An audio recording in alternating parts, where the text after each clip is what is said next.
oddballs and combat sports fans all around the world to another episode of the Oddass podcast. Ladies and gentlemen, we had a ferocious weekend full of blood, violence, bone gritting, and people tearing each other's faces off. That's pretty much what happened at BKFC, and that's damn sure enough what happened at UFC. We're going to do a recap. We got a wonderful interview for you guys. We hope you enjoy it, but first, let's dive into this recap. Taylor, take it away, brother. Man, I think this is the card we have all been waiting for recently. 100%. A few of these past big cards have been great, but they haven't been what we wanted them to be for one reason or another, and I think this one paid the dues. Yeah. Man, it was such a fun card to watch, and I got a point back, bro. Dude, I got me a dang point back, so I'm only down 4 points now. It's, let's see, it's 43 to 47. So I got 43, he's got 47. I still got some climbing to do, but hey, I hadn't gotten any points back in a while, so I'm happy about that. But first up, we got Veronica Hardy versus Brogan Walker. Now, we both said Veronica Hardy. It was a little closer fight than I expected, honestly. I thought Veronica Hardy would have put it on her a little more, and she did put it on her, but Brogan Walker did have answers. Oh, yeah. Nah, man, she did not come in there unprepared. I kind of hated it for her. She's probably going to get cut by the UFC. Yeah. But Veronica Hardy looked great, as always. Dan Hardy and her could tidy up a bit. They could tidy up a bit. The takedowns were coming. She was I wouldn't even call it hesitant to get up. It's almost like she didn't have the answers. You know what I mean? Mm-hmm. But as far as her striking, you could tell that she's improved. For sure. Yeah. She looked great. 100%. But yeah, we both got that one right. That was a feather in the cap. What a good way to start the card, you know what I'm saying? But up next, we got Ramiz Brahimaj versus Austin Vanderford. Now, this was a thorn in our sides because we both were just so sure Austin Vanderford was going to go in there and knock this dude out, and he didn't. He got submitted in the second round. So while we started off the card in a great fashion, it didn't last very long. I was 6 seconds away from nailing my parlay. 6 seconds. All Austin had to do was make it 6 more seconds. I'd have made a couple $100. But he didn't. He just didn't feel like it. I don't know. It's like him and his team knew that I had the parlay on it. You know? And they were like, hey, look, fuck this dude. Let's fuck it up for him. And that's what they did. So, no remorse for Austin. Get it the fuck together. Yeah. Good job, Ramiz. Hey, good job, Ramiz. Yeah. So up next, we got Chris Gutierrez versus Farid Basharat. And it was a great fight. I'm actually very surprised it went the distance. Chris Gutierrez is a hell of an opponent. But Farid Basharat is just one step ahead of every opponent he's had. He ain't no joke. Nah. This fight looked the way I thought it was going to be. I did think that he was going to get the finish over Chris. And he damn near did a couple times. But Chris hung in there like a veteran. And what that comes down to is experience, man. You heard Coach. I think his coach is Eric Nixick. And he was in his corner saying, dude, if you want to win this fight, you got to go right now. He came out in the third round for the first 10 seconds and looked great in those 10, and then just fell back into not doing so good. So who knows what that was? Maybe he had an injury.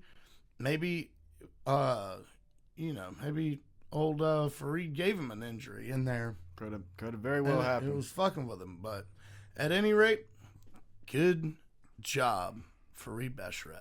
Yeah, we both called that one. Up next, we got Macy Chasson versus Yana Santos. This one we did not call. No. We both thought Macy Chasson was going to get it done. And Yana Santos was just one step ahead of Macy, like the whole fight. It did go to a decision, but it was a pretty definitive decision. Once again, part of the parlay that Macy was going to miss weight. Nailed that. Nailed that. Yeah, you did. Also thought she was going to win the fight, though. Thank God that wasn't part of the parlay. At any rate, Yana Santos, she came out there and looked great. Macy tried to give her a fight and then walked around at the end of the fight with her hands up, just I won the fight. Yeah. You remember she was like, I won the fight. Yeah, because she won one round, she thought she won the fight. And that's debatable. That's debatable. Yeah, that's true. That's even debatable. Yeah. But good job, Yana. Get back in there. We can't wait to see you next time. And you know, and I'll be the one to say it, dude. People can call it misogynist or, you know, sexist or whatever the fuck they want to call it. It seems like women there used to be like, I could count them, like 7 solid women that came out here and really actually had a fight. Not anymore, ladies and gentlemen. These girls have been turning it up, and I'm so happy, you know, that because I'll just straight up tell the truth. I'd go use the restroom. I'd go walk the dog. I'd use that time to make a sandwich, you know, but not anymore. I was really excited for this fight. It's a breath of fresh air. And I can't wait to see Yana back in there, man. Yeah, man. She really showed out on that fight. 100%. Up next, we got Punahele Soriano versus Nikolay Veretinikov. And we did find out it's Veretinikov. It's Veretinikov. You know, after much speculation, we got to the bottom of that. But there is a Veretinikov. There is a Veretinikov as well. So it's confusing. It's a little confusing. It's on me. I'll wear it. Well, Punahele, he took it. It was a decision win, but it was a very nice win. He earned every bit of that win. He made it known that he was not backing down, and he showed his dog in that fight. I thought you were going to say something else, but I mean, he definitely showed his dog. He didn't show his dong in the fight. He showed his dog in the fight. Yeah, good on him, man. Punahele was not here to play games, man. He was here to get his check, possibly a knockout if he could, and go home. And while he didn't get the knockout, he damn sure got that win bonus. So good on him. True that.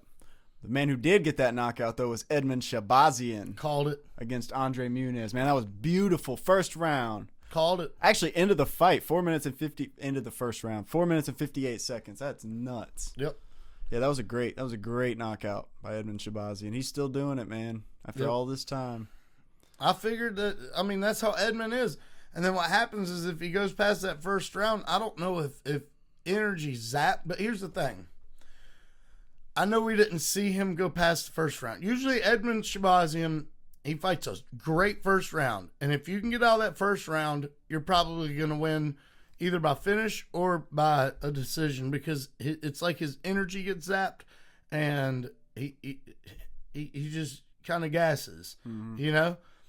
He was fighting just as hard at the end of this first round or at the end of the first round than he did at the beginning. So, it looks like maybe he got some of that cardio shit worked out, and good for him, man. I can't wait to see him next either. Yeah, for sure. Also, I realized why it seems like Edmund Shabazian's been in the UFC for so long. It's because he has. He joined the UFC when he was 20 years old. I believe he's 36 now. And while his record's only 16-5, I mean, that's a fight a year after you join the UFC, you know? So he might have fought more than once 1 or 2 years, but it just seems like he just isn't as active as other UFC fighters, and he's just extended his career with that. Well, and there's that, and like I was saying, I'm pretty sure he's one of Ronda Rousey's guys from back in the day. You know, Ronda, I'm fairly certain Ronda introduced him to Dana White, actually. I think she bypassed the whole paperwork, or not paperwork, but, you know, initiation kind of process and went straight to the big man. I was like, hey, sign this fool. For sure. That's what happened. For sure. Up next, we got Patchy Mix versus Jakub Vikwax. How you like that? I dig it. You dig it? I dig it. Yeah, I'm going to let you say that dude's name. I worked hard on that, man. Good.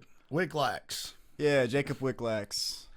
So, yeah, Patchy Mix shit the bed once again.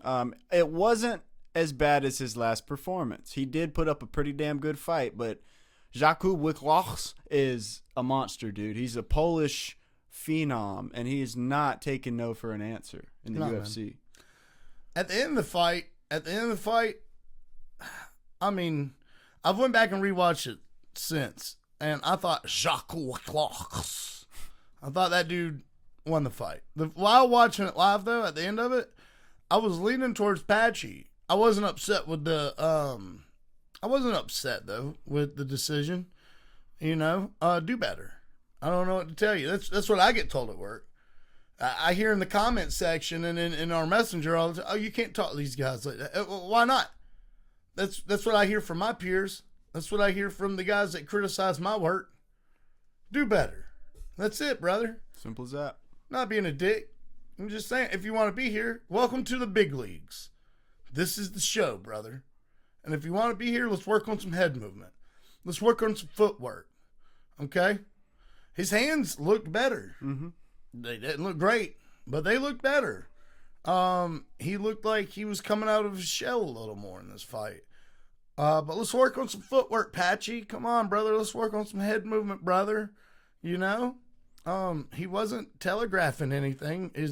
His strikes could land with some more, you know what I mean? Like a little more, I know exactly what you mean. a little fire on that grill, baby. But, you know, who knows? I thought it was wild. He threw that monster can afterwards, too, when they announced the... Fuck this shit. Fuck Monster, fuck UFC. Nah. But anyway, up next, we got Daniel Santos versus Yu Ju Sang. And once again, Sang he did. Yeah, he sang all right. Yeah, so it was a KO in round 2, 21 seconds into round 2. Daniel Santos put it on the man, and he didn't take it back either. No, he didn't. Nope. Not even a little bit. Mm-mm. So that's how she wrote that. We both said Daniel Santos, and we were correct. I mean, it's like he committed murder in the octagon. Someone gave him a shovel. He dug him a hole, placed him in it, covered him up.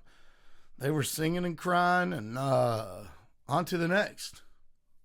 Got a Tiba Gutier versus Tristan Vines.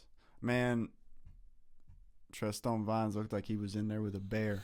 Well, here's the thing. So I kind of follow Tristan on social media. Obviously, this was like a week or less notice fight. He's also fighting out of his weight class against a huge individual. Tristan ain't no daggone middleweight. He's a welterweight. And people were like, oh, he looks scared in there. Bitch, you would too. You would too. Look at, he's a freaking grizzly bear coming at you, for God's sakes. Who wouldn't be scared, you know? Mm-hmm. I give him props for even just getting in there with the man. Atiba, he did what he was supposed to do. And that's not being disrespectful. He quite literally did what he was supposed to. He went there and cleaned him up. That's what he was supposed to do. I don't want to see, I said it in the last podcast, I don't want to see any more unranked people. I understand this dude was a short notice opponent. That's cool. You know, I kind of want to see Joe Pyfer versus Atiba. Oh yeah. That's what I want to see. Joe Pyfer just got ranked. Let's see if you can hang in there. Okay? Or if Atiba's the next guy up. That's what I want to see. I would love to see that. Speaking of Joe Pyfer, that's the next fight on the card. It was Joe Pyfer versus Abus Magomedov. Yeah. And I did not expect it to be a submission win, but Joe Pyfer took it in the second round via submission. Yeah. Went ahead and just took it out. Took him out of there. I thought it was a good fight. It was a pretty good fight. I thought it was a good fight. He got upset at the fact, and people were like, oh, why is he trying this? Why is he trying that? Leave the man alone. He's in a fist fight. Leave him alone. He's got a lot more to worry about than what the fuck you think. Okay? That's right. He's worrying about what he thinks. He's worrying about what that guy thinks. And he's kind of a little bit worried about what that ref thinks. That's it. He did what he did. He went in there. He cleaned Buddy up, just like we thought he was going to. Abus, though, dude, hey, he was game. Oh, While he was there, he was game. And then he just wasn't because he was sleeping. He was. Via submission. Damn right. Up next, we got Josh Emmett versus Youssef Zalal, and I could say we both called that. Again, I think I said rear naked choke. Yeah. In my call Pretty out sure in the second round, but he did get a submission in the first round, so I was pretty close. Good on you, Josh Emmett. You really did your best. I don't think you're you need to retire yet. That's my personal opinion. I think you got a few more fights in you if you're okay with being a gatekeeper type in the UFC. I think your days in the numbered rankings are probably about over. I think you're just in a very stacked division. You think? That's what you think? I think. I don't. Okay, well, tell me what you think. I don't now. I don't think top 5, but 15 to 10. Yeah, dude. I think he's a great gatekeeper, just as you said. That's what I'm saying. When Cowboy was gatekeeping, he was in that 15 to 12 range. I think Josh Emmett's gonna kind of ride it out right there. Like I hope you he say. does. I mean, he makes for very interesting fights. I hope he continues. And it's like he wasn't in a fight. Mm-hmm. He got there. Yusuf is just that good. Yeah. It's like when he fought Topuria. You know, it's tough son of a bitch, Josh Emmett. He took punishment, went to a decision with Topuria, just giving him the best shots that he's knocking out everybody with. Volk, Holloway, Charles. I mean, everyone. And Josh Emmett stood there and took it like a man. So, hey, good on you, Josh. That's not a career-defining moment, brother. You're going to bring this back. You're going to get some dubs. You're going to get some dubs in the bank account, which is what really matters. And although he might not be championship material, I think we should do some fun fights with Josh Emmett now. I agree. I think we should do fun fights starting. You ready for this one? I was born ready. Or are you really ready for this one? I think so. Josh Emmett. Now I know they got something kind of lined up more down the line. I get it. But if something should happen, if Connor shouldn't make it, Michael Chandler versus Josh Emmett at the mother flipping White House, dude, bro. Dude, I love that fight. That'd be a great fight. Yeah, great fight, dude. Yep. 2 guys on losing skids that have the potential to put a motherfucker out. I think Josh Emmett wins that fight. I think so too. Yeah. I think Josh Emmett totally knocks out Michael Chandler. Yeah. Let's go, Josh Emmett and Michael Chandler. Let's do it. If that White House card doesn't happen, let's run it, dude. This is the perfect fight for both you guys. I mean, look, it's a winnable fight for both of them. It's a brutal fight. So not only do these guys win by getting Josh wins by getting a high-profile fight. Michael Chandler wins by getting somebody that's, kind of a smaller man, a little bit, by only a small margin, but he's a smaller dude. It's a big fight, and we, the fans, win. Because who doesn't want to see that? I mean, you might as well put the NMF belt up for that one, being the nicest motherfucker. Yeah. For sure. On to the next one. So we got Yuri Prohaska versus Khalil Roundtree, and man, that fight went exactly as I predicted. I believe you had Khalil Roundtree on there. You were back and forth between the two. You didn't know who to choose, but you ended up picking Khalil Roundtree. I stuck with Yuri. So that was one I got you on. But man, for sure, Khalil Roundtree whooped Yuri's ass the entire fight. And then at the end of the fight, Yuri was like, "It's my turn," and knocked his ass flat into the shadow realm, dude. Which is what he always does. He goofies himself into a win, just like De Ritter and all them other goofy motherfuckers. Man, here's what I took from that. So let me just pause. Let me just let me break the fourth wall here. In between the second and third round, I text Taylor. And I go, "Bro, I had Khalil, didn't I?" "Oh, what? Look at what Khalil's doing to Jerry. Look what hey, that boy, he's straight up about to spark, my boy. He's going to do it, man. And then he's going to rub him on the bald head while he's down there sleeping." I was talking all that shit. And then look what happened. In between rounds, apparently, Yuri tells his coach, "Let's go for this." And what he meant by that is fuck your game plan. Apparently, this is the first time Yuri's ever game planned for an opponent. Ever. So, he's listening to his coaches through the first and second round. He's trying to apply the game plan, realizes, hey, this isn't working, but I'm going to try it. And he legit went to as far as you can go without going to the last minute of the last round. In between that second and third round, he says, "Let's go for this." And then that's what he did, dude, because he just went to Khalil's head. And he put belt to ass right there for all of us to witness and slept Khalil, dude. It was brutal. It was beautifully brutal. Yeah, but I mean, good job on Khalil. I mean, he gave it what he had, man. It's Bro, he was throwing everything he had at that man. He threw so much at Yuri and landed a lot of them that he was exhausted by the third round. That's what ended up happening, and Yuri just wasn't. Those little platform shoes he wore up there to make himself look bigger at the face-off. I was giggling like a child watching that, dude. He wore platform shoes to make himself look. And look, I ain't picking on Khalil, dude. I ain't talking that shit. I'm just saying, my boy. Hey, this ain't the 70s no more. It's almost like it's kind of in a feminine way for you to wear them platform shoes, my boy. Yeah. My opinion. Up next, we got Merab Dvalishvili versus Corey Sandhagen. And, man, Corey Sandhagen did what Sean O'Malley could not do, and that's go the entire fight with Merab Dvalishvili. Well, he did the first time. He did, you're right. Okay, well, then he did exactly what Sean O'Malley could also do, and that's take Merab to a decision. Because Sean couldn't get up. So, Corey, that's what Corey did. He got up a lot. I thought he was going to finish Merab there for a very slight moment. And then I thought Merab was going to finish Corey for a slight moment in the second. Dude, it was a great fight.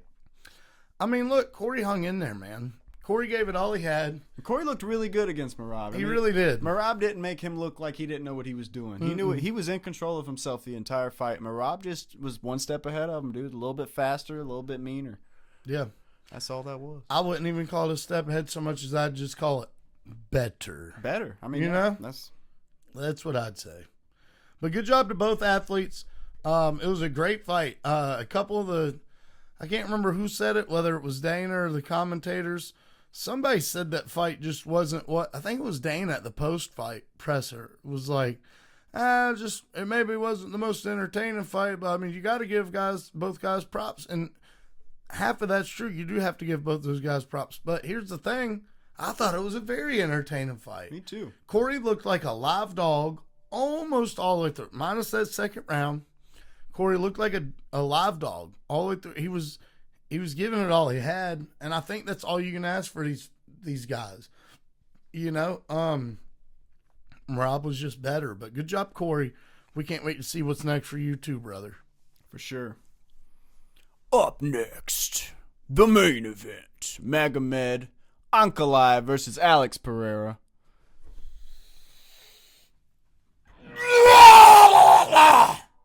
That's what happened. Yeah, he got me. I said Magomed. He said Alex Pereira. Alex Pereira went out there, didn't waste a fucking minute. Shama. Well, he wasted 1 minute, but that's it. It was just 1 minute and 20 seconds. Had his ass out of there, sleeping. Shama had him sleeping, bro. Yeah. Beautiful knockout. Hey, he's back. Alex Pereira's back. Now, they say Ankalaev had broken ribs and all this going into every one of these guys deal with something, my boy. Right. Every one of these guys deal with something, my boy. If you was that concerned with it, why'd you take the fight? Right. So what we going to do? 3? We're going to do Magomed versus Hell Pereira? no. 3? Hell no. You better go win 2 more fights, my boy. Yeah. That's what you better do. Yeah. If I'm sitting in Dana's chair, and I can damn near think like Dana. Dana's going, nah, fuck this. I'm going to the casino. Tell him he's got to win 2, 3, 4, 5, 6, 7 more. And maybe we'll talk after that. Maybe.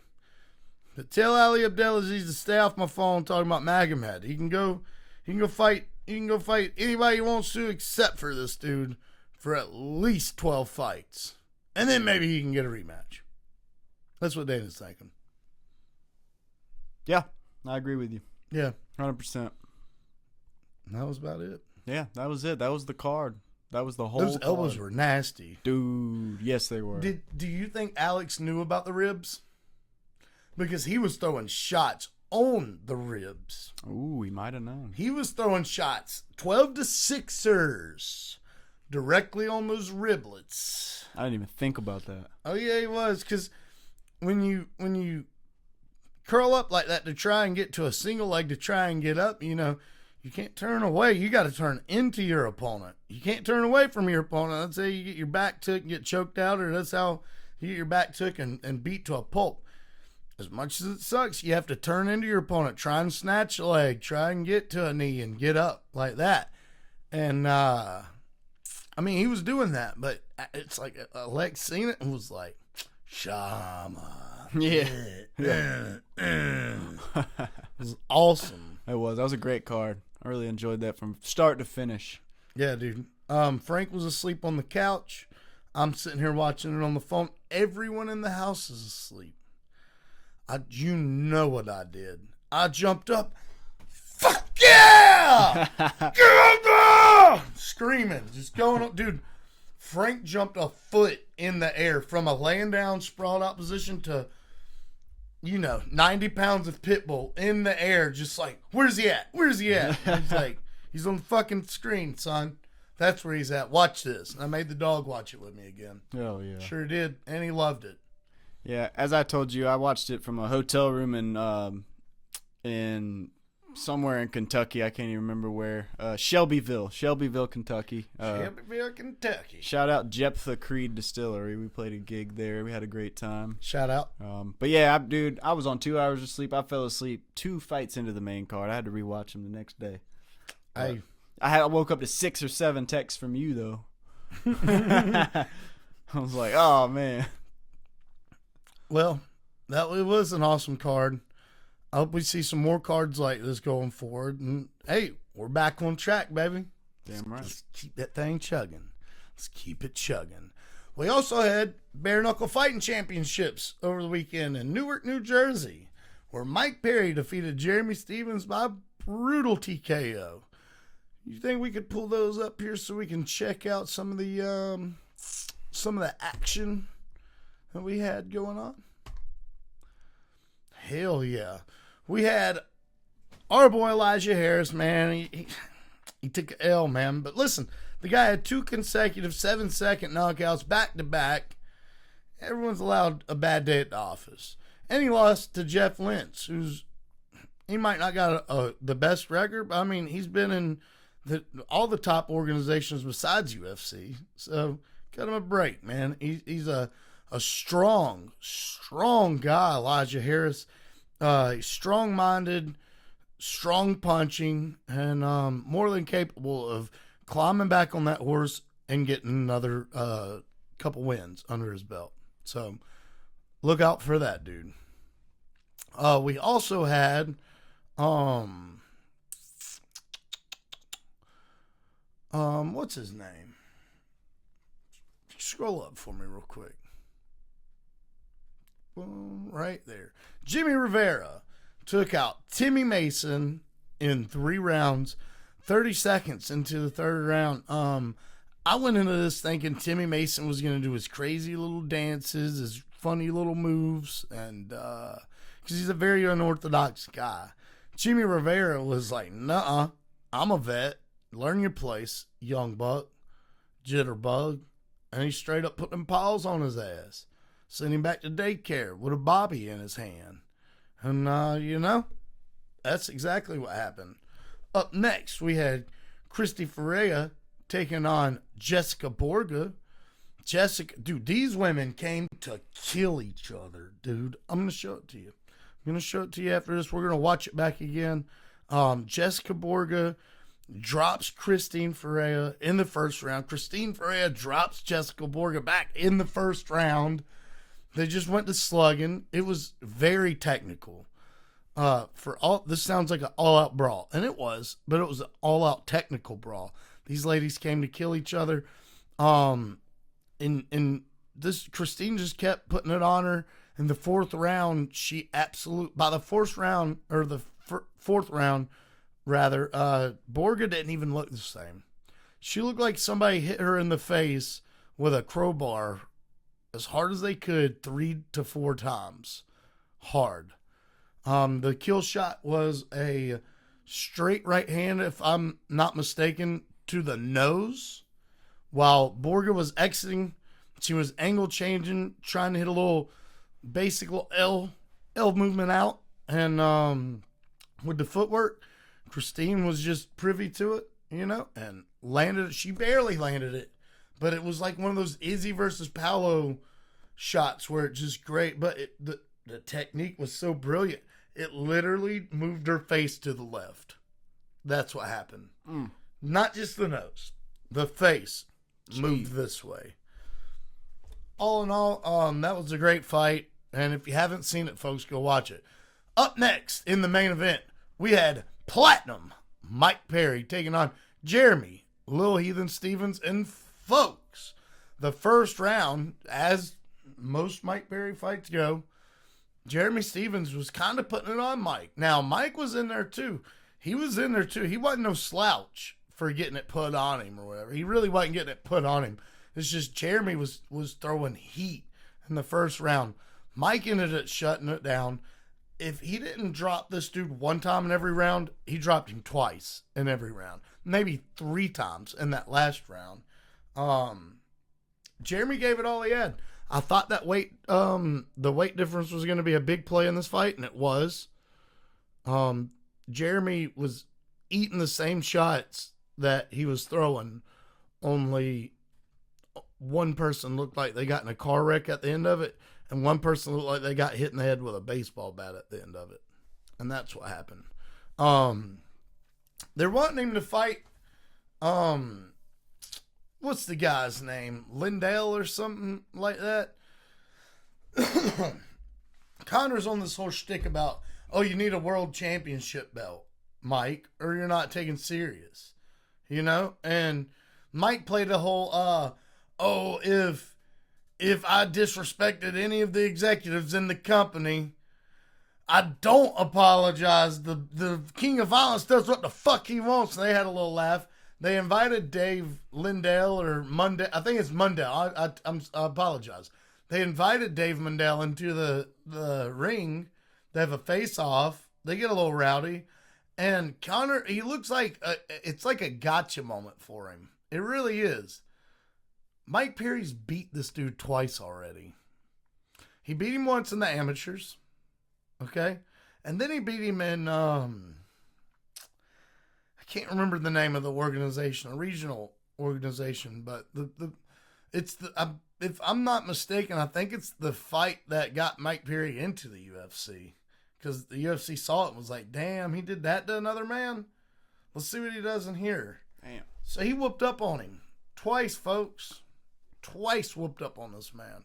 What does Connor think he's going to do the third time? You know? So I'm excited for it. I say do it. Now, they're talking about doing Darren Till next. I'm cool with that fight. You can have fun with Mike Perry. That's the beauty of it. Connor trying to make this, you have to have a world championship belt or belt. That's selfish. But that's McGregor. But it's selfish because he wants to go fight out his stint in UFC and then come over. He's got 2 fights left on his contract, ladies and gentlemen. Here's my fucking problem. You ready for the rant? How long has it been since Conor had a fucking fist fight? How long? It takes 5 years. So are you telling me that in 10 years' time you expect Mike Perry to still be fighting? Are you going to fight in 10 fucking years?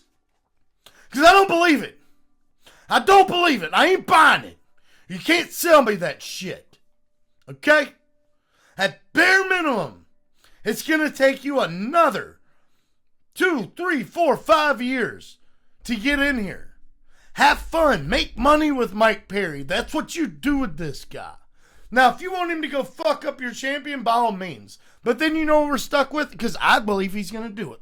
I believe he's going to fucking do it. But then you know what we're fucking stuck with? This long line of people to come fight Mike Perry that nobody fucking knows. What are you going to have Darren Till come fight for the welterweight title at BKFC? Fuck no, you're not. You're not doing it. What are you going to have Mike Perry come get the world title and then vacate it and then continue the King of Violence? That makes your whole storyline not make a fucking bit of sense, Connor. Come on! Oh, I just want to yell some more. I just want to yell some fucking more. Because it makes no sense. Not a lick. Not now. Not in 2 years. Not in 5. Not in 10. Get it the fuck together. I think I'm good. All right. But I'm still mad. I'm still mad, but I'm good. I'm good mad. That's all right. You can use that. Yep. You can use that. Fuck, dude. Fucking my boy. Hey, we got an interview coming up. We do. Well, the solid dude. Why don't you tell him a little bit about this guy, man? Because he's a very special dude to us. And I believe he's owed some flowers. Why don't you give him to so him? a couple weeks ago, we had the awesome pleasure of going up to Brunson MMA up in Wilmington, North Carolina. Shout out. We got to spend the day with AJ Fry. We got to see, Derek Brunson, hang out with him a little bit. And we got to meet a lot of awesome guys that train there. And many awesome dudes. Yeah, they took time out of their day to do interviews with us, and they welcomed us with open arms to the gym. So we wanted to give them some love back and, give them some proper interviews. It's actually a funny story.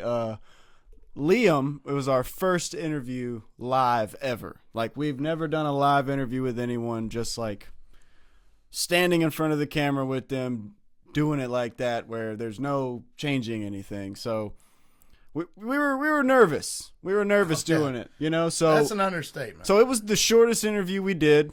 It was like 20 seconds long. It was 2 questions. We felt pretty bad, so we wanted to get him on here first because he had a lot he wanted to talk about. He's a super awesome guy. Super stellar dude. Well, time out, though. A piece of that was doing the interviews. It wasn't necessarily supposed to be interviews in the moment, and maybe we could have done a better job of communicating that. But, you live and learn. We're brand new to this. We're only going to get better. We're only going to get stronger. And we're only going to continue to bring you guys better and better and better content consistently. So Liam, being the badass he is, wore it like a champ, But we felt bad. We did feel bad because his interview was the shortest interview there was. And it was more like, hey, what do you think about AJ? Which was for the documentary. Admittedly, it was good shit.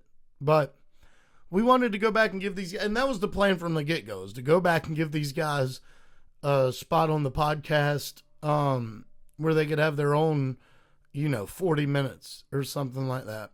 And boy, did he. And I've got to say, I am extremely honored to welcome Liam to the chat. There he is. What's going on, fellas? What's up, Liam? How you doing, brother? Good, man. That is a heck of a setup you guys have there. Hey, thank you, man. That's my little studio in my house. Beautiful, man. I'm sure there have been some good times had in there, no doubt about it. Oh yeah, man. I record all my music in here, and we laugh and joke around on the podcast in here every week and jam out. Nothing but good vibes in this room. I can tell. I can see that, man. That many guitars in a room, there's no chance that there's bad vibes in a room like that. So, yeah, dude, this isn't even half of it, brother. He's got a whole stockpile in the other room, dude. Wow. Yeah, man. Man, I'm sure. Welcome to the Oddass podcast, brother. We're so happy to have you here. We really, truly are so excited for this interview, brother. We can't wait to dive into it. I'm glad to be here, guys. Thanks for having me. Absolutely. So, Liam, let's start at the beginning, brother. Why don't you tell us where you're from and where does your journey begin, sir? Yeah, I'm from Apex, North Carolina originally. I came down to Wilmington in 2016 for school. So I've been here on and off for about almost the past 10 years. I moved to Greenville, North Carolina for 2 years to go to grad school. But, it's funny that you asked that question because AJ is part of the reason I got into martial arts. I'd known who he was. I'd seen some of his posts, and I was like, man, that looks really cool.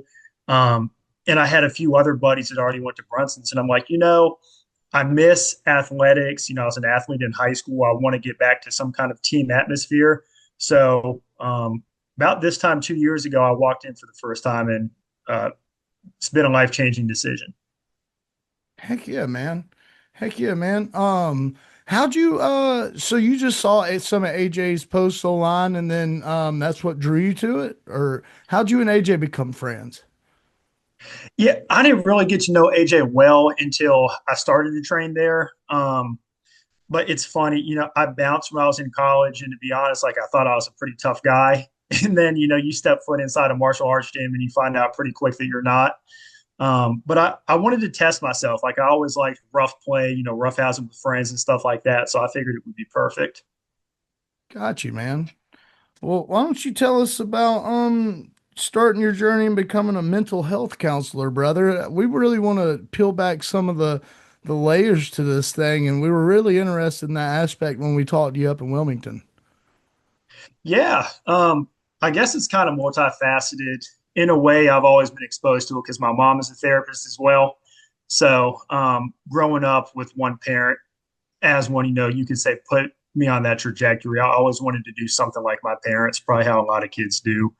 But originally, I was going to be a physical therapist. And between failing a cellular bio class and then one night with friends freshman year, diffusing an argument pretty easily, it was kind of like a light bulb moment. I'm like, this isn't going too well for me, like trying to become a PT. Why not go to the, mental health aspect of things? No doubt, dude. So you're like, hey, I care about you, but I'll punch you in the mouth as well or give you a spinning sidekick right in the head. Man, I've had friends try to tell me I should do all kinds of nicknames. Like one friend said Dr. Violence or the violent therapist and, funny stuff like that. But nothing is stuck quite yet. Well, look, dude, the opportunities for a nickname for you are quite endless with that profession and your hobbies, dude. The doctor, Yeah, you know yeah. what I mean? So I have to ask, how did the name Oddass podcast come together? I know you said before that you guys are two pretty odd dudes. And I was telling you, I'm glad I'll fit in, but how did y'all come up with that name? Oh man, so all right. So we used to play a whole lot. I used to play a whole lot of music, and he's a professional musician. So we were actually in this room 2-ish years ago, jamming out, and we had a UFC coming on, a UFC event that was coming on, and it was like we were sitting there just commentating through the event, uh, leading up. You know how they show the UFC pre, like leading into the event a couple hours before they'll put on a like show you what which fighters are doing what prior to the event coming on. It was like one of those, and we were just commentating and talking, and we ended up talking like the whole 2 hours. And it was Wow. like, dude, we could start a podcast doing this shit for real. So we really didn't think of the name until uh, a few months ago, and it rhymes. I'm kind of I was a businessman before going into my career now, and I like wordplay. And to be quite fair with you, it's kind of it fits us, it rhymes, and it's a podcast. So it was just kind of like, it's perfect. Yeah, that's awesome. I always like to hear about the origins of, things and how stuff got started. So, super cool. Thanks, man. We appreciate that, dude. It really wasn't a lot of hard work though. So Well, yeah, I know. I think, Jason, I think it was you telling me you guys are pretty much just getting started. yeah. So, I mean, it's awesome to see, you guys set up and to be, I'm not sure how many y'all have done. I've listened to a few, but I guess one of y'all's first guests are on the early side of things. It's definitely an honor. Oh, dude, the honor's ours, brother. The honor's ours. Yeah, man. We really appreciate your time. You taking the time out to do this with us, man. Oh, Yeah. no doubt. I've been excited. I've been excited. Man, it was really try to be courteous with guys, and it's not like, oh, we're talking to fighters, so it's nothing like that. So the whole purpose of this show is to give when you watch UFC or BKFC or PFL or even if you want to go to the European side of things and you look at Cage Warriors and Octagon and KSW, these athletes are getting asked the exact same questions by every journalist and every reporter. So what we aim to do with this thing is to give managers, promoters, coaches, and athletes a place to come where it's a chill environment, hence the poker table, where you can just talk and be free and just have a little bit, we like to ask odd questions, hence the name. But we also just try to have a really chill environment for people to come, speak their mind and say what they got to say. Man, yeah, I love that. I think a lot of times I'll be watching a broadcast and they'll be interviewing a fighter, any sport, any athlete really, and you'll hear at least a handful of questions that are kind of a head scratcher, and you can tell that the person has an agenda. And I know that I don't know the two of you guys super well, but you're both super personable, and obviously you can tell you guys are genuine good dudes. And I think that that's like an athlete's dream. Any athlete's dream to be able to talk to someone who they know isn't out to try to squeeze a certain kind of answer out of them. Yeah, no, for sure, dude. And that gets old too, dude. There's always an agenda. There's always a point to be made, and there's always like a gotcha moment, you know? We actually Mhm. aim to do the opposite. We want our gotcha moment to be natural, free flowing, comedic, or like Cody did, where it was an emotional moment. We had a competitor come on, a guy that's debuting in Power Slap pretty soon, and he was talking about how he has to take 8 buses a day to get his children to and from school while also training, while also working on his car, and there became a natural emotional uh moment out of it. And that's the moments that we try to get. Yeah, man. Honestly, I mean, I'm getting a little bit of chills just hearing that. Um, I think one thing that is really important to me and that I tell folks, like if I talk to people who want to learn about MMA but don't know much about it, I think one of the most important qualities someone can have is that they're a fighter. And like that doesn't have to mean in the physical sense or like you do the sport or even do MMA or anything, but just that, when life throws you obstacles, you don't back down from them, like continuing to persevere and be resilient. And it sounds like the competitor you had on, really embodies that. I can't imagine the amount of discipline and dedication that he puts into just his everyday life to make it happen. Oh yeah, he's super sick, dude. We actually inducted him into our.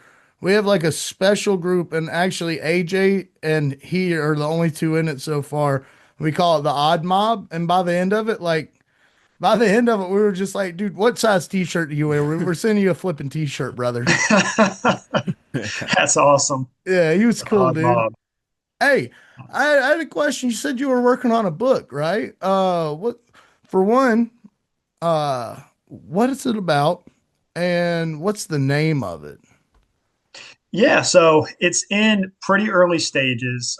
Admittedly, I don't work on it as much as I should. I aim for once or twice a week.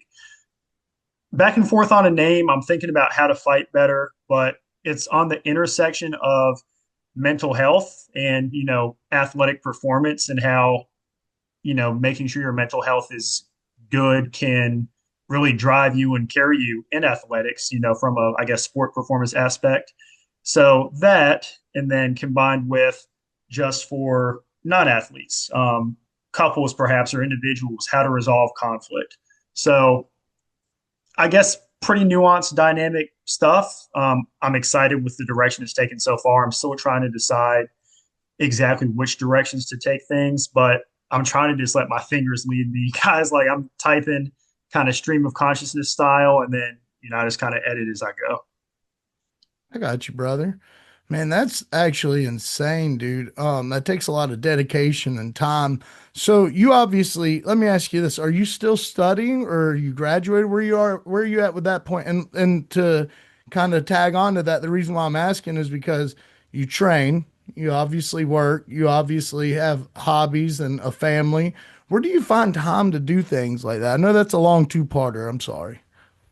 No, some days it feels like I really don't have much. I'm not in school anymore, and yeah, I should give the disclaimer: I'm not a doctor. I have my master's, but I so I guess I have two jobs in a group private practice.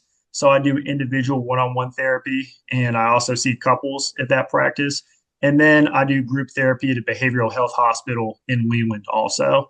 So between the two of those things, it definitely can get pretty busy. Like you said, Jason, trying to fulfill like social relationships and train also, but definitely not having school anymore helps because I don't think I'd be able to train if I was working and had school still.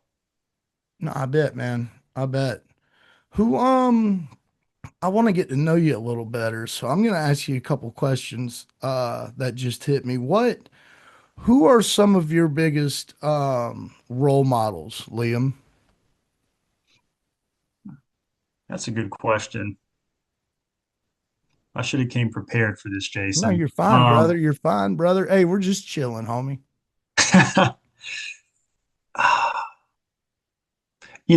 I don't know if I've always been a giant Denzel Washington fan. I try to watch some interviews and stuff of him, and I've always liked the way he carries himself. And, um, I think he conducts himself really professionally. And obviously, it took him hard work to get to where he is. Role models, man. I've had some mentors over the years, no one famous, but just, strong, I guess, God-fearing men that have kind of led me to be who I am today. So I would say a couple of those guys. Dude, that's awesome, man. I'll give you a couple of mine. One of them's my mom, and that's for various reasons. Rough upcoming, dirt poor, awesome woman, straight up gangster. Though, by the way, my mom was a gangster outlaw. Number two would be Larry the Cable Guy. Uh, and then number three would probably be a mix up between the Terminator and assistant principal from middle school, Mr. Hardy. Mr. Hardy was the man. Yeah, he was. Did you Yeah. guys go to middle school together? Yeah. Yeah, we met in like seventh grade. Oh wow. Well, that's an awesome list, Jason. Taylor, how about you? Who are some of your role models? Man, um, honestly, very cliche answer. Got to say Joe Rogan. Um, Dude, that's a good one though. yeah, he's pulled me out of some dark times with some of the things he said, and got to give him thanks for that. Another one would have to be, man, that is a hard question to be asked, isn't it? I was kind of sarcastic with two of mine, but they are legit. I mean, who Yeah, wouldn't, for listen sure. to the Terminator. I think I'd have to say like Jack Black for kind of the same reason you said Denzel Washington. I've always liked the way he carries himself and keeps it light, keeps it fun. Never sweats the small things. Seems like someone Yeah. I've always kind of wanted to be like. Yeah, just always be in control of yourself and your emotions and the situations you're in. And Except for in Awesome. that one part in School of Rock where he got drunk at the school, but everyone's allowed to melt down every now and again. yeah, yeah. No, I was more so talking about like him in interviews. But yeah, no, he plays an absolute wild man in his characters. But yeah, I think I can only think of those two right this minute, to be honest with you. But I'm gonna start thinking more on that, so I'm prepared for that question next time. Well, that's a good too. And I mean, Jason, you reminded me, I'd be remiss if I didn't say my parents. I think one of the biggest reasons why is, someone who doesn't look for praise or, doesn't just say they're about it, but is about it, the action. That's to me, those are some of the most admirable qualities. And my parents definitely fit that bill. And I guess for that matter, I look up to a lot of guys in my gym, even some younger guys or guys my own age, because they're the same way. They go in, they're chasing a dream, they do their work despite other obstacles or trying to balance life, and they make it happen. Let me ask you, and I'm not trying to point fingers by any stretch. There's actually a reason behind what I'm about to ask you. What do you think about young Mr. Khalil? And before we go any further, let me tell you why. Khalil reminds me of a couple guys I went to trade school with who hadn't found their way yet. I found him to be so interesting in the way that he spoke, uh, the amount of substance he gave in probably a 4 sentence conversation. It just described, he went from a painful spot to uh a grounded spot, and then to like almost a like mentality in literally 4 sentences. And I found him to be very interesting. What do you think about him in the gym? Yeah, man, I could go a lot of different directions with this. My first thought when you brought him up is that he's young, but Yeah. I think he and I have a lot of similarities, and I'm just now starting to get to know him a little better, and I definitely want to continue to. But he and I are both 2-0. I'm pretty sure we're both biracial, but I think there could definitely be a great connection between he and I. The more we work together, I think he has a lot of great qualities that the older he gets are going to become more polished. Yeah. Not to say that they're not, some of them aren't already polished now, but I'm really excited to see where he is in 5 years, because he has a lot of raw talent, both, on the mats, sparring wise. He's a really hard round for me to go against, but also just for his life. Like he has a lot of interpersonal qualities that could make him successful with probably anything he wants to do. 100%. 100%. I gathered similar thoughts. Um, let's dial back into you a bit, brother. For one, what subset of mixed martial arts is your favorite to practice? And what I mean by that is obviously jujitsu or wrestling or boxing, kickboxing, et cetera, et cetera. And why is it your favorite? It's a great question. I'm partial to wrestling. I never wrestled in high school. That's maybe my biggest regret. I wish I would have. My dad wrestled, and I don't know how I never got into it. But wrestling, obviously, like any other martial art, there's a lot of technique behind it, but there's also like a grittiness and just, you're not going to stop me and I'm going to run you through a wall kind of characteristic to Yeah. wrestling, where, jujitsu maybe is stereotypically more fluid and, it definitely can be super rough and, violent and all that. But wrestling to me is like about who wants it more, like who's willing to put their body through more pain, work harder to pretty much bend the other guy to their will. And I love that because I'm all about testing my limits. Absolutely. Did you get in many fights in school? No, I never got into a fight until I started bouncing. I was always a So pretty you're a good verbal bouncer. Everyone's a de-escalator. bouncer. That's right. AJ bounces too. Yeah, that's Yeah. funny. Well, I had to be better verbally because I mean, you've seen AJ and I side by side. He's a lot bigger than I am. And typically, I guess a bigger dude in a bar, I'm like, you're probably more likely to do what he says. Someone like me who's closer to your average size individual, I had to be, a lot better with my words. Not that AJ isn't. He very much is so, but if someone who's like 6'5", 250 shows up versus someone my size, it's not going to take much convincing to listen to what they have to say. Yeah. So, man, I'll tell you what, man. Have you ever had to jump on somebody at the bar or drag somebody? Let me take that back. What is your craziest physical altercation at the bar that you've either witnessed or that you've had to take part in? I might have to Google some statutes of limitations before I start talking Okay, about all right, this. all right, all right. I'm messing. Oh, okay, okay, okay. I was about to word that differently though. I was about Pull to it up. Pull it up. um, gosh, man, there have been some crazy ones, and like I told you guys, looking back on it, being untrained, when I started 21, I can't believe I was into it, but there have been a few group fights and people getting jumped. I got in my first one-on-one fight at the bar, but there probably are some situations I can't talk No, about. that's But fine. most That's fine. I not, find that interesting, though. I find it interesting that your first fight was you were a grown man by that point, correct? yeah, I So, guess I would have 24, something like that. and what at what age did you start training? 25. No doubt. Okay, that's starting to make sense. That's starting to make a lot of sense, dude. Um, so what got you into bouncing then, dude?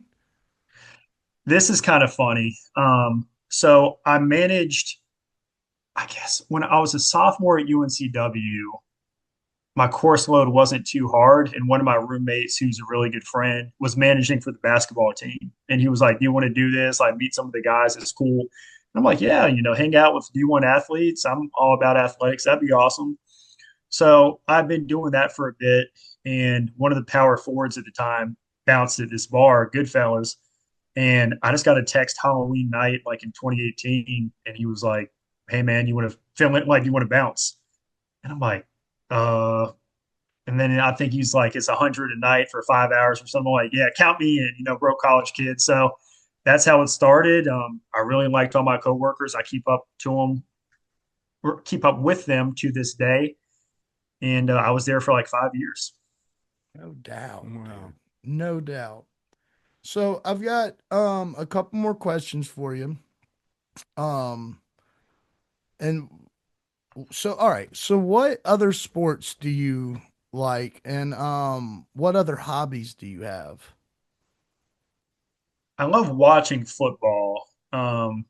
As far as playing, I try not to play too much else yet because I just love to train so much and I don't want to get hurt. Um, and then as far as hobbies, might sound boring, Jason. I feel like I don't have many anymore. I like to play chess. So if either of you guys play chess, next time I see y'all, we'll have to play a game. No, that's sick. Um, that's pretty much the only one. I mean, weightlifting, but that's part of training. Like to read, but I guess not too much going on for me. It's a simple life, but a fulfilling one. Who's your favorite author? What's your favorite book? Favorite author? I don't know if I could say a favorite book. I really liked Toni Morrison when I was a little bit younger. She had some stream of consciousness style of writing that I almost feel like I'm doing something similar now as I'm putting my book together. But when I was in high school, I really got into her. No doubt. I liked Gary Paulson. Are you familiar with this guy? I've heard that name. I've never read any of the stuff. So it's actually he writes for let's say sixth grade to like 10th grade kind of level. And that's when I got introduced to him, was in the I think the fifth grade. I picked up a book called Hatchet. And it's about this kid. He's like 11 years old. His name's Brian. He's on, his parents are divorced, separated. Dad lives in northern Canada. He's flying there for summer. Plane goes down. He's in the middle of northern Canada by himself with nothing but a hatchet. But man, you were to check that out. He writes survival novels, and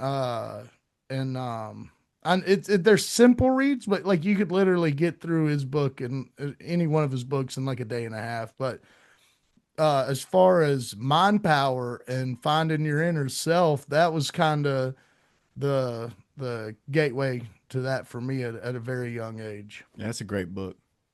I feel like I might have read that when you guys describe it. I think I may have read that. Did it come out a while ago? It was a long time ago, brother. I was in fifth grade, and I think it had been out for 10 years prior to I'm that. almost I'm almost positive I've read that. I would give it another read because that was a good one.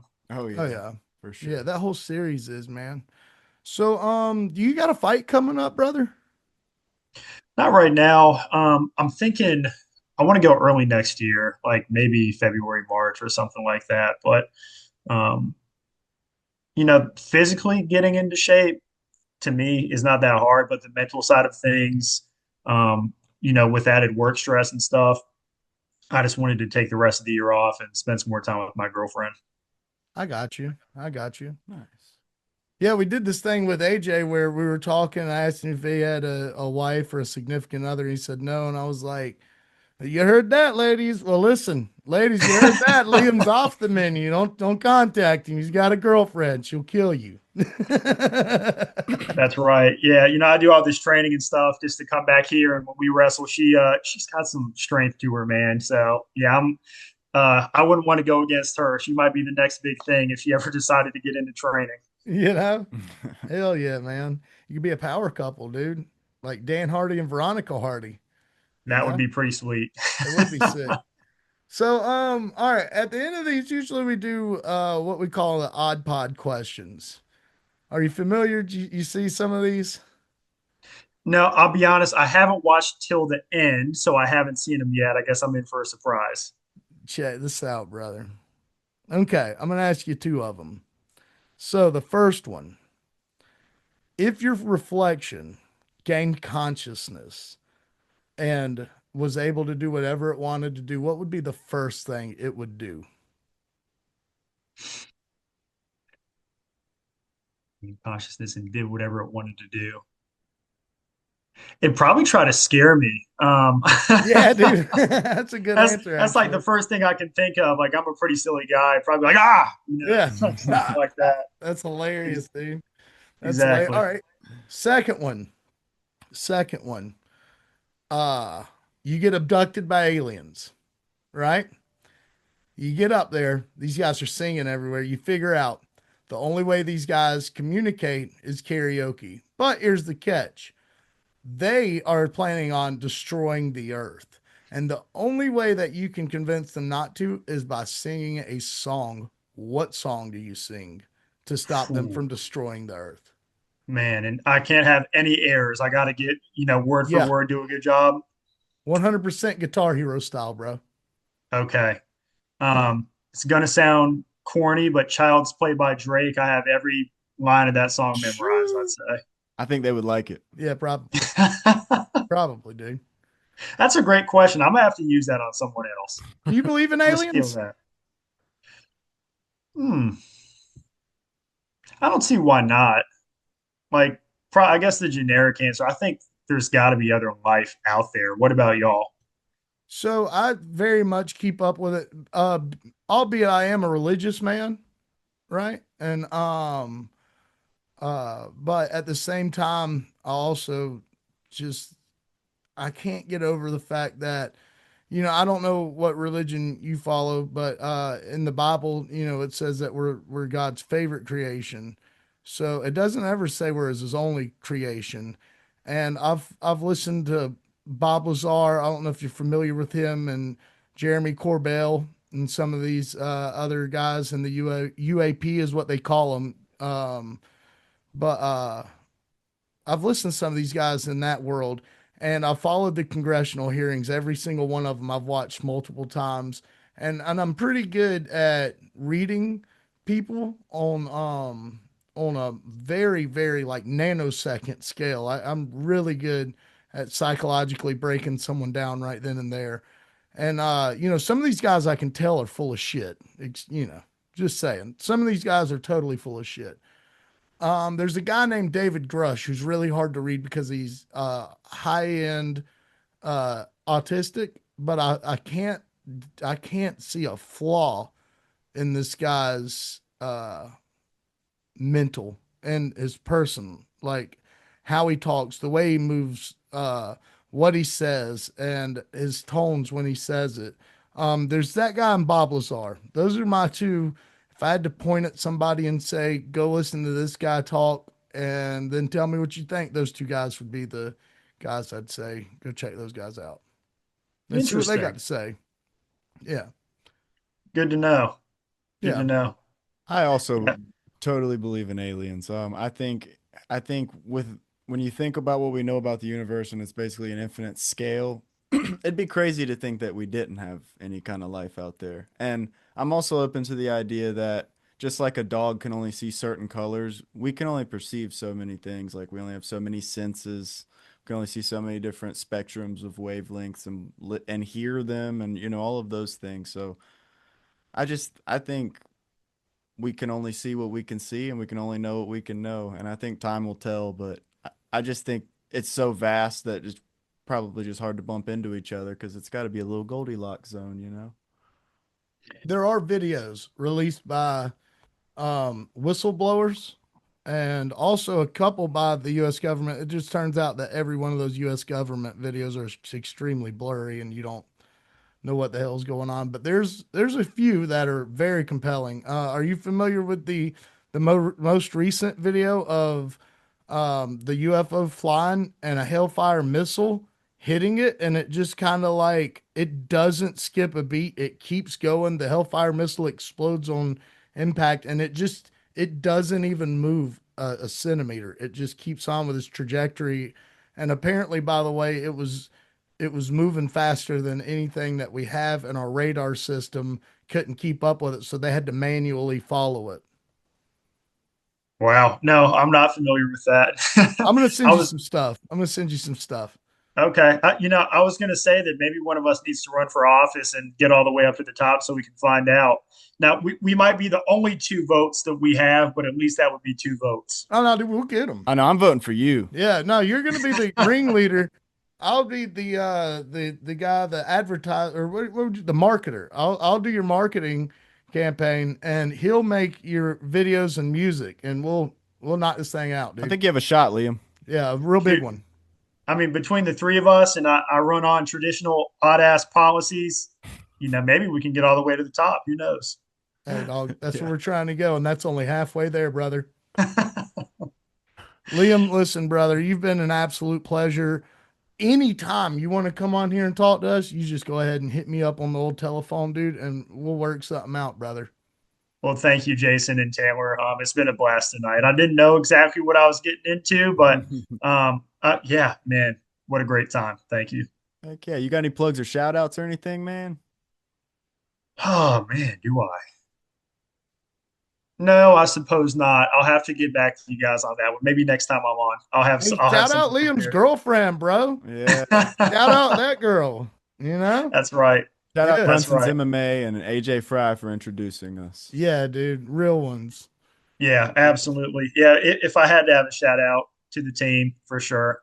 Can't wait to see AJ in December, and I can't wait to see where all those guys go. Now, I guess the last thing I'll say that some of my teammates I'm getting closer with, I let them know is that bond extends from beyond the mat. Like I tell those guys, if you need anything outside of training, please call me, text me, whatever, because it really forms brotherhood and sisterhood in there. Absolutely, brother. Hell yeah. Absolutely. That was beautiful, Liam. Truly. And listen, brother, we appreciate you. Tell Uncle Derek we said appreciate it, Unc. And stay odd, dog. Stay odd. I sure will. Well, thank you guys so much, and I'm looking forward to next time I end up seeing y'all. We are too, man. Thanks again, Liam. Appreciate it, yes, brother. Sir. Yep, you guys take care. You too, brother. Deuces. Peace. That dude's fucking cool. Yeah. Dude, you guys. That's that boy. Man, Liam's so cool, man. That's that boy right there. Yeah, he was super nice at the gym, super nice in chat, man. We'll do another interview with him, I'm sure. Always a good conversation to have with Liam. Dude, we've been talking. Yeah. Old Liam and I. Liam's doing his homework on some aliens. Some daggum UAPs and some congressional hearings. So, yeah, super happy with Liam. Liam, thanks for coming on. If you ever need anything, holler at us. We got you, brother. We love you. We appreciate you. We wish you nothing but success. And by the way, we can't wait to have you back. How about we make some fighter picks, my bruh? Let's do it. Let's make fighter picks. So we got UFC Fight Night Oliveira versus Was Fazeev, now Gamrot. $1 billion. Scroll. $7.7 billion company. Come on, guys. We love you. Listen, they're going to make me yell again, but I'm not going to. Why does it still say versus Fiziev on the flipping thing? Is this ESPN? No, it's UFC. It's the Ultimate Fighting Championship. When we look it up, it still says Oliveira versus Fiziev. Come on, guys. Don't make it so easy. We love you guys, man. We want nothing but the best for you guys. We're your true hardcore fan. I'm not doing it again. Get it together, please. Right. First up, we got Lucas Almeida versus Michael Aswell. Who you got, Jason? What's his last name? Aswell. Yeah, dude. Shit, boy. I don't really think. No, you go first. You go first, bro. You go first.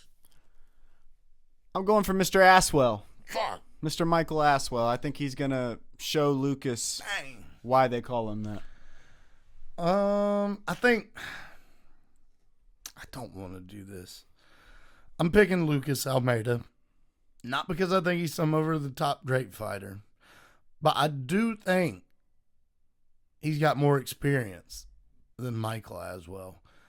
Maybe I'm to be proven wrong. I might lose this one. Taylor, I might as well just be, here, Taylor, here's a point. I feel like that. I've always bet against Lucas Almeida. Do I make a last minute change up? I do. I'm not betting. I've never done it. I'm not doing it now. Give me Michael Aswell. That's all right. There it is. It's out there. It's in the open. I went back on it. All right, we both got Michael Aswell. Up next, we got Ricardo Ramos versus Khan Offley.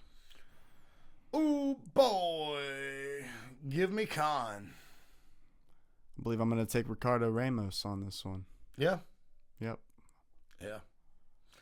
Man, I probably would too. I actually think I did pick that dude. But I like his name. And that's it. I don't think I've ever seen Khan Offley fight. Yeah, it seems like someone I've seen fight once, maybe on Contender Series or something, but I don't remember him very well. Yeah, give me Khan. That's a cool name. All right. Really cool name. Up next, we got Yolnata Denise versus Mario Pinto. Boy, look at here. Good God. Who you got, son? Who you got? I'm taking, can you click on, can we see their stats? Why are they going to make it this hard? Dang, boy. Give me Pinto. Give me Pinto. He's younger. He's hungry. He's undefeated. I'm also taking the Pinto Bean. Yeah. I think Pinto Bean is going to knock out Denise. Yeah, he didn't look so good in his last fight. See, the problem is he's going to have a point to prove now. Now he's going to have a chip on his shoulder like, oh, y'all thought I was down. Watch this. But Mario seems like an actual heavyweight. He seems like, not a guy walking around 240, 238. He's a 265, probably more than man. I'm going with Pinto. Up next, we got Vicente Luque versus Joel Alvarez. You know who I'm going with, my boy. Who you going with? I never pick against Joel Alvarez, dude. That's who I got, too. Yep. Joel Alvarez is the man. And I like Vicente Luque. Sure do. Just Joel Alvarez was the man. Vicente used to be one of the most clutch fighters. And what I mean by clutch, not in a betting way. If you saw that Vicente Luque was on a card, it meant you were going to see some shit. It meant somebody was going to the flipping hospital here in a minute. It meant that the cut man had some work to do. Yeah, they weren't sitting out that fight ever. So, listen, Vicente shocked the shit out of us in his last fight. Mm-hmm. He could very well do it this time. I'm not even knocking Vicente. I just don't pick against Joel Alvarez. There you go. Give me Joel Alvarez. Joel Alvarez it is. Up next, we got Davison Figueiredo versus Montel Jackson. That's a freaking exciting fight right there, dude. Yeah, I've been going back and forth with this one, too. Taylor, why don't you go first? Give me Montel Jackson, baby. Yeah. Figgy's the man, but I think Montel Jackson is the new man. Yeah. I think so. Figgy tore his leg clean in half practically in his last fight versus Corey. He didn't look like he even wanted to be in there, and if he did want to be in there, it didn't look like it. Montel's hungry, man. Montel Jackson, that's a hungry dude. He's a long, tall striker. He's not as good as Corey, though. I wonder if the ground game is going to be a huge part of this fight. I don't see Figgy standing for long with Montel Jackson. But here's the deal. I can see this fight going both ways. I can see Montel Jackson dropping Figgy and winning a decision, like dropping him over and over and over again. He's had a fight like that. I can't remember who it was, but he's had a fight like that where he just dropped Buddy over and over and over again. I could see him sparking Figgy. But at the same time, I can see Figgy getting in there and taking this dude down and submitting him. I can see Figgy riding this thing out to a decision win with some groundwork, you know? Take this dude down, play some guard work with him. Hopefully that dude tries to turn to get up, take his back, and then, you know, just ride that process of taking the back, threatening the choke, throwing the punches, following through, back into full guard or top guard, you know, and just straight up bashing this dude to a decision or a finish. I'm very torn on this. I picked Figgy coming up here.